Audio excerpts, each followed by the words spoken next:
अस्सलाम वालेकुम, मैं हूँ अनाया और आज हम टेंसेस को सीखेंगे। हर किसी को यही पड़ी होती है कि इंग्लिश सीखनी है तो टेंसेस ज़रूरी हैं। टेंसेस को एक बला समझा हुआ है, लेकिन ऐसा कुछ नहीं है। अगर इंग्लिश सीखनी है टेंसेस ज़रूरी नहीं है, लेकिन आपको अपनी करेक्शन के लिए टेंसेस पे फोकस करना पड़ सकता है। तो आज हम कुछ टेंसेस को देखेंगे, प्रेजेंट, पास्ट और फ्यूचर टेंसेस। ठीक है, आज की ये 8 से 10 मिनट की वीडियो के अंदर आपके टेंसेस के कॉन्सेप्ट क्लियर किए जाएंगे। तो वीडियो को स्किप मत कीजिएगा और लास्ट तक देखिएगा और चैनल को सब्सक्राइब भी कर दें। प्रेजेंट इंडेफिनिट टेंस की डेफिनेशन, उसकी स्ट्रक्चर, उसकी पहचान और हेल्पिंग वर्ब के रूल्स को देखते हैं। तो साथ साथ देखते जाएं। पहचान, उर्दू फ़िक्रे के आखिर में ता है, ती है, ते हैं वगैरह आता है। इस पहचान को अगर आप साइड पे भी रखें तो हम आपको ऐसे भी बता सकते हैं कि आप जब अपनी डेली लाइफ की रूटीन को किसी को डिस्क्राइब कर रहे हैं, बता रहे हैं कि मैं सुबह उठता हूँ, मैं रात को सो जाता हूँ, सुबह उठता हूँ, सुबह ब्रश करता हूँ, उसके बाद स्कूल जाता हूँ या तैयार होता हूँ, ऑफिस जाता हूँ, ता हूँ, ते हैं, ती हैं। पहचान हो गई प्रेजेंट इंडेफिनिट टेंस। तो हम अपनी डेली लाइफ की रूटीन को प्रेजेंट इंडेफिनिट में डिस्क्राइब करते हैं। Clear? Next thing is that इसमें कोई जो प्रेजेंट इंडेफिनिट का सिंपल टेंस है उसमें कोई हेल्पिंग वर्ब यूज़ नहीं होता, बट इसमें वर्ब की फर्स्ट फॉर्म के साथ एस और ई एस का इजाफा किया जाता है। लेकिन सेकंड इसके नेगेटिव और इंटेरोगेटिव में ऐसा कोई इजाफा नहीं किया जाता। जैसे इसका स्ट्रक्चर देखते हैं, सब्जेक्ट वर्ब की first form plus object, negative subject plus इसमें हेल्पिंग वर्ब आएगा नेगेटिव में डू और डज नोट के साथ।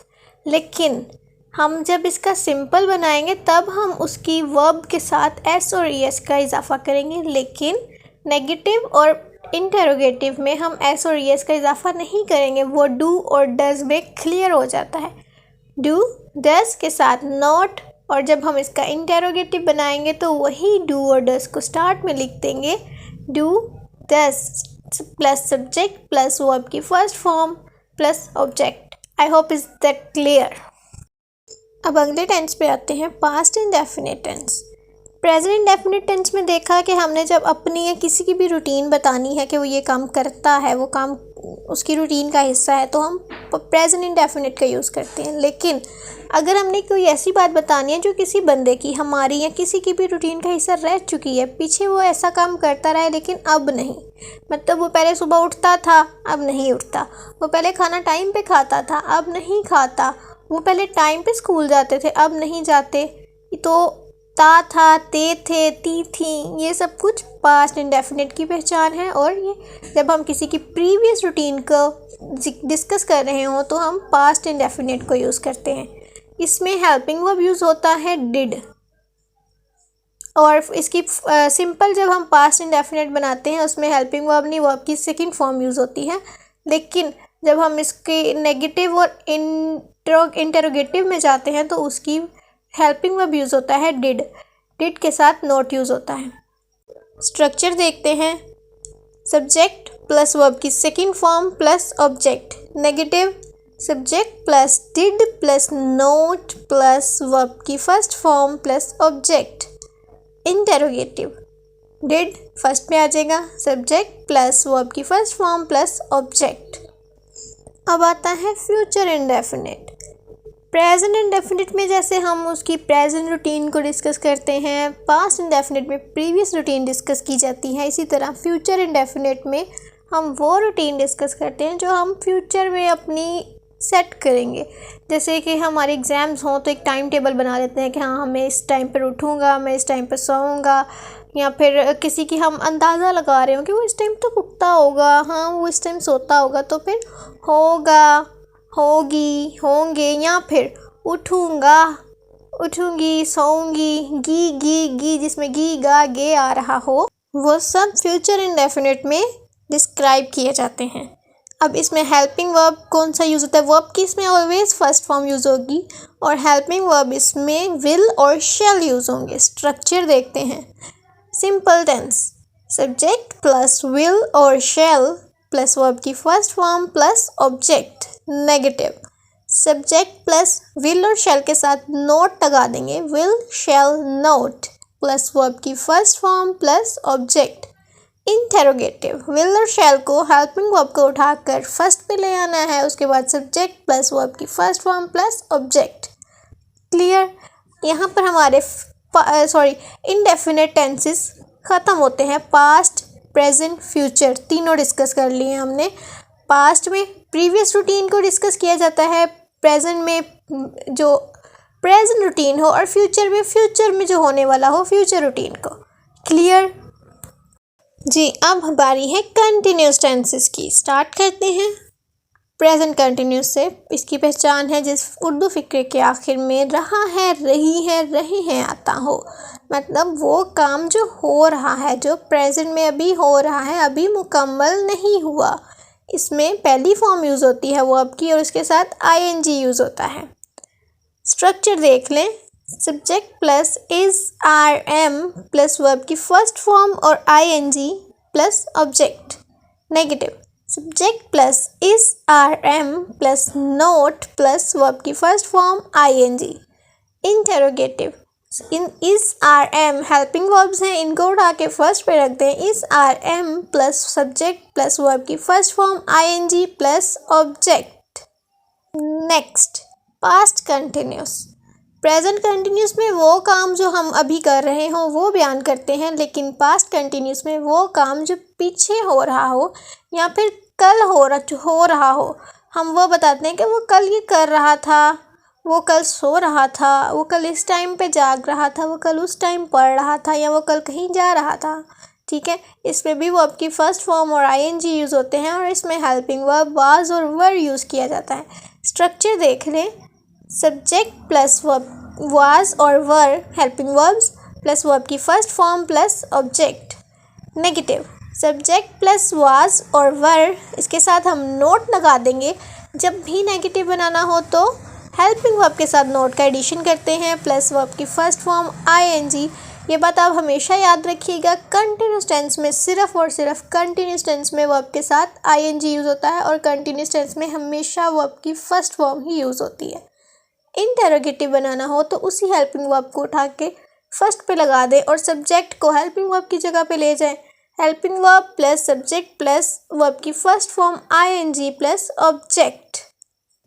पास्ट और प्रेजेंट क्लियर हो चुका है, तो अब आते हैं हम फ्यूचर पे। वो काम जो आप कहें कि मैं फ्यूचर में इस टाइम ये काम कर रहा हूँगा, जो प्रिडिक्शन करते हैं ना, नजूमी बैठे होते हैं कि तुम इस टाइम ये कर रहे होगे, तुम उस टाइम वो कर रहे होगे, तो फिर वो काम जो आप फ्यूचर के लिए प्लान करते हो कि मैं इस टाइम वो काम कर रहा हूँगा, तो वो फ्यूचर कंटिन्यूस में होगा।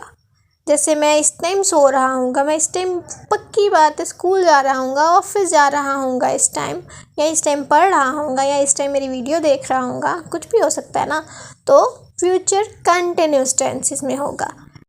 इसकी पहचान क्या है? रहा हूँगा, रही होंगी, रहे होंगे, मतलब वो काम जो फ्यूचर में हो रहा होगा। और वर्ब की फर्स्ट फॉर्म ही यूज़ होगी कंटिन्यूस के साथ और साथ में आईएनजी आएगा। और इसमें हेल्पिंग वर्ब फ्यूचर कंटिन्यूस में विल बी और शैल बी यूज़ होगा। अब विल बी किसके साथ यूज़ होगा और शैल बी किसके साथ यूज़ होगा, हेल्पिंग वर्ब पे पूरी वीडियो बन चुकी है, वो आप देख लीजिएगा। तो आए इसका स्ट्रक्चर देखते हैं। Subject plus will be shall be plus verb की first form ING plus object.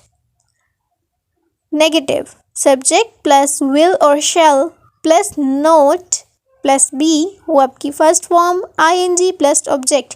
जब हमारा हेल्पिंग वर्ब 2 वर्ड्स पे हो और हमने उसको नेगेटिव बनाना हो तो हम उसके दरमियान में नोट लगाएंगे, उसके लास्ट पे नोट नहीं लगाएंगे। इसी तरह जब हमने इसका इंटेरोगेटिव बनाना है तो फिर हम वही जो पहला हिस्सा होगा इसका विल और शैल, उसको स्टार्ट पे ले जाएंगे, उसके बाद हम सब्जेक्ट और फिर बी, फिर वर्ब की first form ING plus object. Present perfect tenses. अब इसकी डेफिनेशन, स्ट्रक्चर और रूल देखते हैं। हमने present indefinite tense, continuous tense को पढ़ लिया। अब प्रेजेंट परफेक्ट टेंस को देखेंगे। पहले प्रेजेंट परफेक्ट टेंस, फिर पास्ट परफेक्ट टेंस, फिर फ्यूचर परफेक्ट टेंस। देखते हैं प्रेजेंट परफेक्ट टेंस को। उर्दू फिक्रे के आखिर में चुका है, चुकी है, चुके हैं आता है। इसको इजी वर्ड में आप ऐसे समझ सकते हैं कि कोई भी ऐसा काम जो हो चुका है, जो मुकम्मल है, वो परफेक्ट है, समझ लें, वो प्रेजेंट परफेक्ट में काउंट होगा। और इसमें वर्ब की ऑलवेज थर्ड फॉर्म यूज़ होगी और हेल्पिंग वर्ब यूज़ होगा हैज़ और हैव। स्ट्रक्चर देखते हैं। Subject plus has have plus verb की third form plus object. Negative. Subject plus has have plus not plus verb की third form plus object. Interrogative में helping verb start पे लगा देंगे, सब्जेक्ट प्लस वर्ब की third form plus object. Next, past perfect tense. ऐसा कोई भी काम जो पिछले दिनों हो चुका था, जिसको मुकम्मल हुए काफ़ी देर हो चुकी है, ठीक है।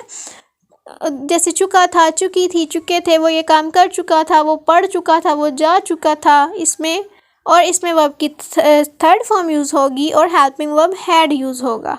इसका स्ट्रक्चर देख लें। Subject plus had plus verb की third form plus object. Negative. Subject plus had not plus verb की third form plus object. Interrogative में हैड को स्टार्ट पे लगा देंगे, had plus subject plus verb की third form plus object. Next, future perfect tense. ऐसा कोई भी जुमला, ऐसी कोई भी बात जो कि फ्यूचर में मुकम्मल होगी, वो परफेक्ट फ्यूचर टेंस में आता है। जैसे चुका होगा, चुकी होंगी, चुके होंगे, मतलब वो काम ये कर चुका होगा, वो इस टाइम पर ये काम मुकम्मल कर चुका होगा। इसमें भी थर्ड फॉर्म यूज़ होगी और हेल्पिंग वर्ब विल और शैल हैव यूज़ होंगे। अब आप देख सकते हैं इसमें हेल्पिंग वर्ब दो पार्ट्स में है, विल हैव और शैल हैव। तो जब हम इसका नेगेटिव बनाएंगे तो विल और हैव को दोनों को दो हिस्सों में डिवाइड करके दरमियान में नोट लगा देंगे। जब हम subject plus will have plus verb की third form plus object, subject plus will not have plus verb की third form plus object. Interrogative will start पे आ जाएगा, subject plus have plus verb की थर्ड फॉर्म प्लस सब्जेक्ट। ये बात याद रखिएगा, परफेक्ट टेंस में ऑलवेज वर्ब की थर्ड फॉर्म ही यूज़ होगी। इसी तरह इनडेफिनेट टेंस में वर्ब की फर्स्ट फॉर्म और पास्ट में जाकर सिर्फ सेकंड फॉर्म यूज़ होगी। कंटिन्यूस में कोई भी टेंस हो, प्रेजेंट पास्ट फ्यूचर कोई भी हो, हमने हमेशा वर्ब की फर्स्ट फॉर्म यूज़ करनी है। और परफेक्ट में भी थर्ड फॉर्म ही यूज़ होगी, पास्ट प्रेजेंट फ्यूचर तीनों में। So thank you so much for watching my video. Please subscribe my channel for more informative videos to help and to improve your English. Take care.